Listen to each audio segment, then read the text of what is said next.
This is Snap stock price movement, the company behind Snapchat. It has tumbled around 80% since it went public.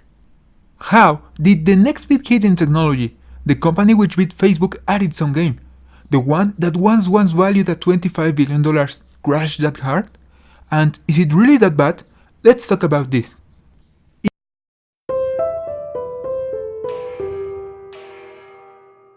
In case you don't know or haven't used Snapchat, it is a mobile app focused on ephemeral content, mostly messages and images that disappear seconds after its recipients views them. It later added features which made it more popular, like lenses and stories, but I'm getting ahead of myself, we'll get to that in a moment. It all started in 2011 in Stanford, where Evan Spiegel, Bobby Murphy, and Reggie Brown met. By that time, Spiegel and Murphy had already worked as a team, but haven't found success yet. The idea that would get them there supposedly came from a regret that Brown shared with them. I wish I hadn't sent that photo. Inspiration sparked and they quickly began working on the project.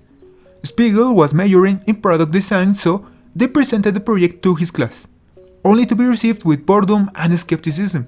Who in the world would want to send a disappearing image?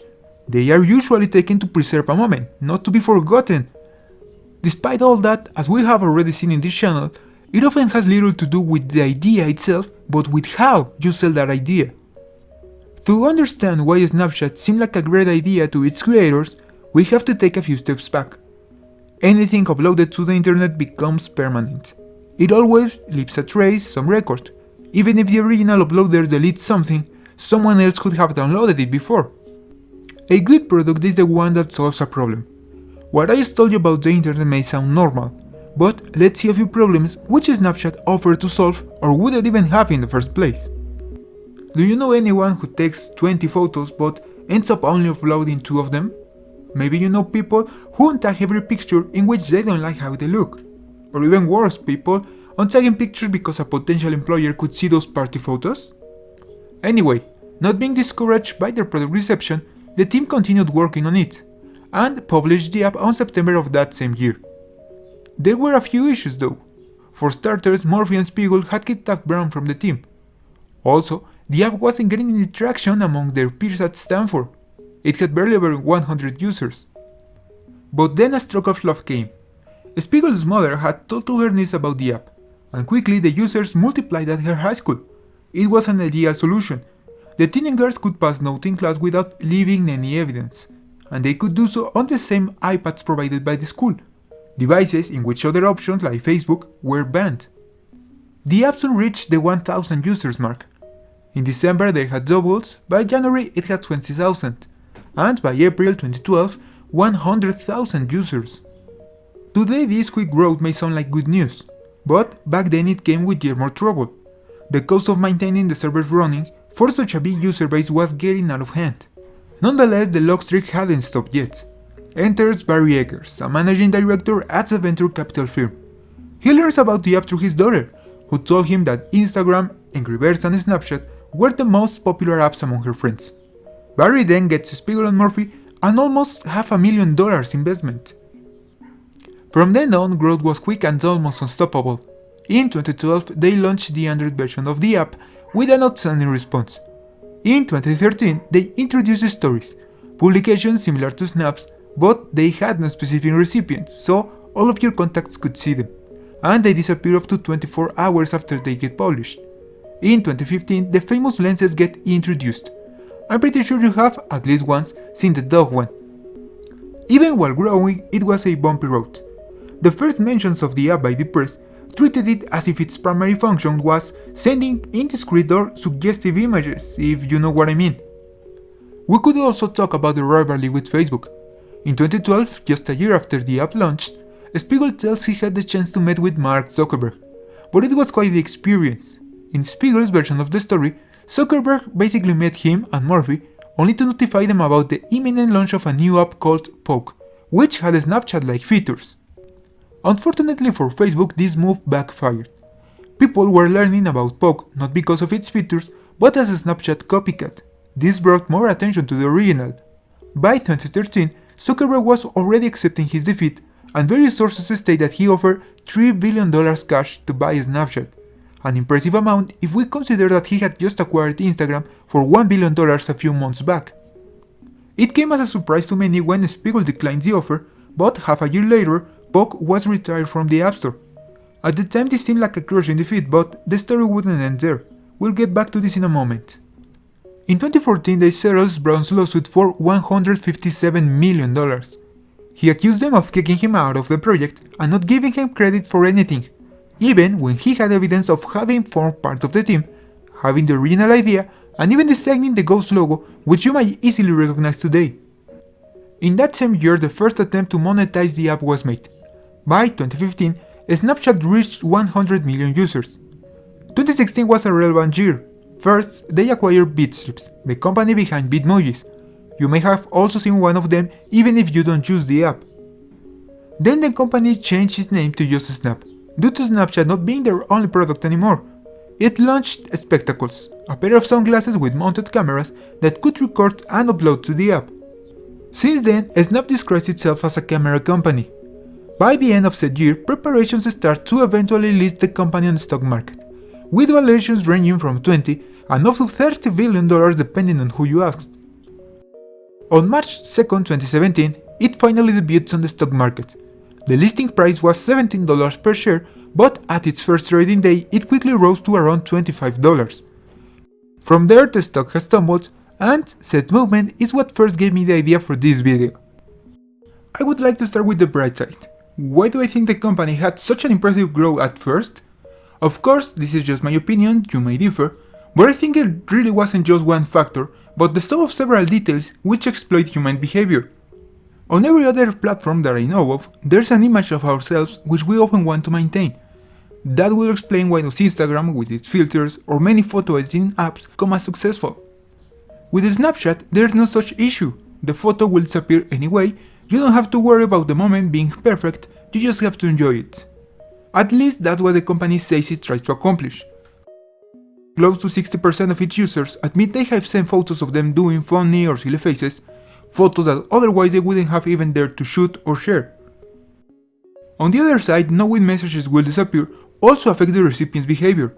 You know you won't be able to see it later, so you pay more attention to it when you open a message, a snap. Back then this effect was even stronger because you had to keep your screen pressed to see the photo. Being image and video centered was another key factor in my opinion. The camera is the first thing that appears when you launch the app. This is an invitation to shoot photos, to create and share content. By contrast, other options lead you to a feed full of content created by other people. This next point is fully subjective, but I think that an image feels more important than a text. I mean, when you get a message, it's not that hard to imagine the other person writing it while being distracted, maybe even walking. I've seen people not even taking the time to look at their screens when texting.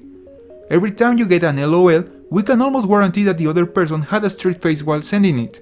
But with a photo it's different.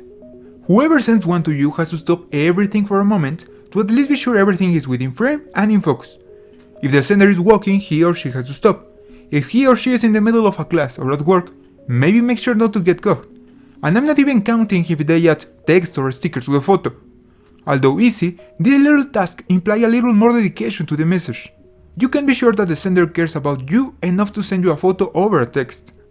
Or what about the sender receiving a notification when his message has been opened? It may feel annoying to the receiver, but it is made that way to keep the conversation going. Not because app developers care about us maintaining healthy social interactions, but to make us use the app even more, which is great if they can show you ads every time you use the app. This read or seen feature makes us feel uncomfortable, even rude if we don't reply to a message. Or on the other side, if you know your message has been read, although a little needy, it kind of pushes you to demand for an answer. We can then talk about other features like stories. Those increase engagement as well, but this time due to their short lifespan. If people know something will disappear within 24 hours or less and don't want to miss anything, they have to open the app constantly, even once a day, or they'll get left behind. I'm not sure if its creators thought all this through or it was just a coincidence. Maybe I'm just overthinking everything, what do you say? Anyway, maybe it wasn't only the app design or its features that made it so successful at first. Maybe half of it should be credited to the profile of its users, teenagers. One of Snapchat's best features for them was not being Facebook. I'm not talking about Facebook being banned at high school devices, but to the issue of everyone getting a Facebook account. Your cousins, your parents, your teachers, your grandparents, all of them eventually creating accounts and sending you friendship requests. Which teenager would want to post a photo that all of these people could see and comment on? Last but not least, the short-lived snaps fit like a glove to our short attention span world. And it is kind of private, at least a bit more than Facebook. In there you may be friends with your kindergarten classmate who you haven't seen in 15 years and who couldn't care less about your dessert at a fancy restaurant. Snapchat limits your interactions to people on your contacts list, so it is more likely you have a close interaction with them.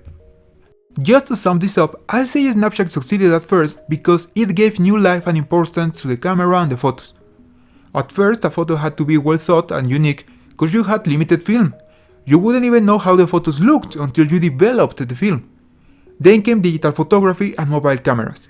Taking a photo became easier, we could see the result instantly and store hundreds of photos with the same ease. So, soon we got cell phones and folders full of photos that we wouldn't ever look again. They kind of lost relevance. Snapchat gave back that importance to the photos and images when it proposed to use them not to preserve a moment, but strictly as a communication device. And they realized the root to most of the company's today problems, at least in my opinion. You see, not long ago Spiegel sent a memo to his employees. In it he mentions the company goals, amongst we can find, at last, being profitable for the first time in 2019. It continues by saying that, together, they need to go back to their roots and aim to be the fastest way to communicate. But frankly, if you see that Snap describes itself as a camera company, does a camera make you think of communication at first? Because if it doesn't, then Snap has first to change our perceptions and then become the best available option. Then, the main issue, you may have thought of this even before you clicked on this video, the biggest problem Snap faces now is how easily its competitors can reproduce its new features. In 2016, Instagram launches its version of Stories. Shortly after, Facebook and WhatsApp had them too. Snapchat's most valued feature by its users was easily replicated by 3 platforms which have a vastly bigger user base. In the aforementioned memo, Spiegel talks about not being worried about social networks competition, since Snapchat was never intended to be a social network but a messaging app, a communication tool. He says so in a reassuring way. You can almost feel inspired while reading it. But let's be honest for a moment here. Social networks can easily cover both fronts. This can be yet another proof of Spiegel's vision or his lack of it. For example, he once said that Instagram wasn't really a threat to them because it focused on preserving moments, and that Snapchat was the exact opposite, thus making them even complementary, not competitors. That declaration didn't age well. Like if it wasn't enough, there are also money problems. Snap doesn't have as much money to spend on research and development as its counterparts, namely Facebook or even Google. And apart from not having that much money, it is struggling to get it in the first place. Some advertisers are losing confidence in the app. A few years ago, advertisers had to talk to Snap directly to get the ads on the platform. Back then, Snap charged up to $500,000 just for a promoted lens. This process involved human interaction and thus it was slow. Then Snap automatized the process, but it was kind of late. A lot of advertisers had moved to Instagram Stories and other platforms. And if we take into account that their ad prices are based on auctions, having few advertisers placing bids does not help at all. The prices are low and low prices equals low revenue. As for the future of the company, without a crystal ball, the only thing we can say is that it has a gloomy way ahead. It is no longer looking for ways to increase its user base, but fighting to maintain it. And how can you achieve that if your competitors are offering the same as you and even more features? Even if Snap develops a new way of interaction between its users, or adds a neat feature like, for instance, when it launched an update that lets you search in Amazon for products seen by the camera, which is cool in my opinion, but isn't it easily replicable by bigger companies with more users and money?